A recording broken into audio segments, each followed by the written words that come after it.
The CRT, short for cathode ray tube, produces the images that we see on our TVs and computer monitors, the ones that aren't LCD or plasma, that is. Believe it or not, the cathode ray tube was invented back in 1879.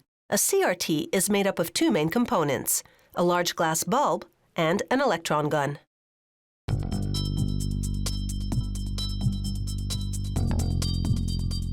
CRTs start with a molded glass bulb. First, workers remove microscopic debris using a high-pressure water rinse.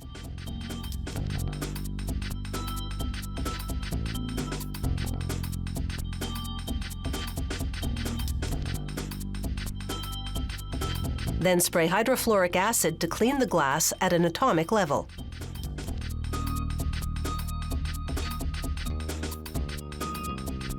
They pour a phosphor solution into the bulb. Phosphor is an organic compound that emits light when struck by electrons.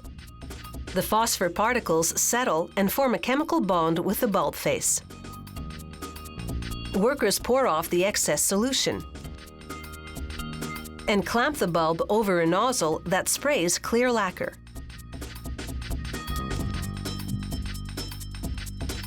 The centrifugal force guarantees an even coat over the phosphor to protect it for the next step.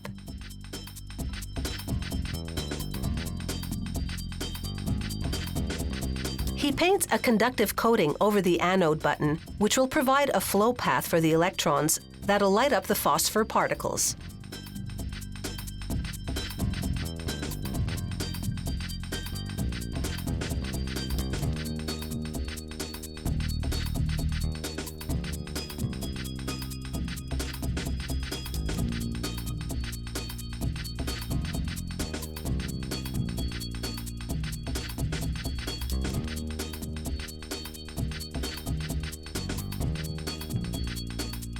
Next, a worker drops an aluminum pellet into a tungsten coil.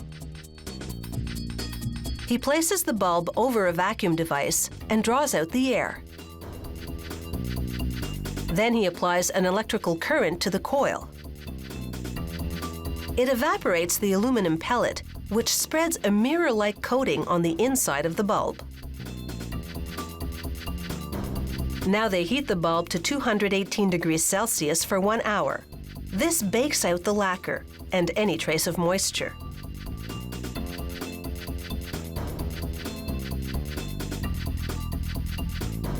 Using a high-temperature flame, a worker aligns and fuses a glass neck to the bulb.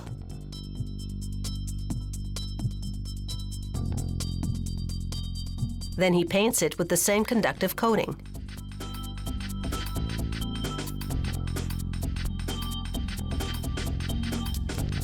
This assembly is part of the electron gun that goes inside the bulb. It shoots electrons at the bulb's phosphor particles. That lights them up, creating the images we see on screen. Workers stack the grid cups that focus the electrons on the screen. Then, using beading glass, align and fuse them into position. Robots heat and affix the beading glass to assemble the electron gun components. They cool off the gun with pressurized air.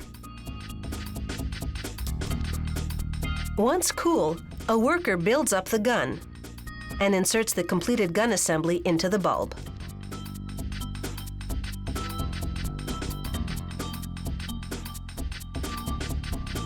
Next, he positions the bulb on a glass-blowing lathe and cuts excess glass from the neck. Using a graphite paddle and a high-temperature torch, he mates the glass neck to the electron gun's stem.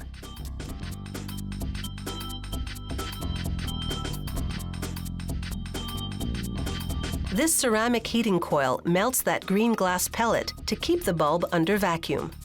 The tube is heated to 400 degrees Celsius for 2 hours, and once again, a vacuum is drawn.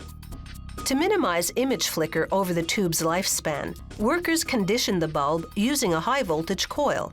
It smooths any rough surfaces that might remain on the electron gun. Finally, workers apply electrical connections to the electron gun to bring the cathode ray tube to life.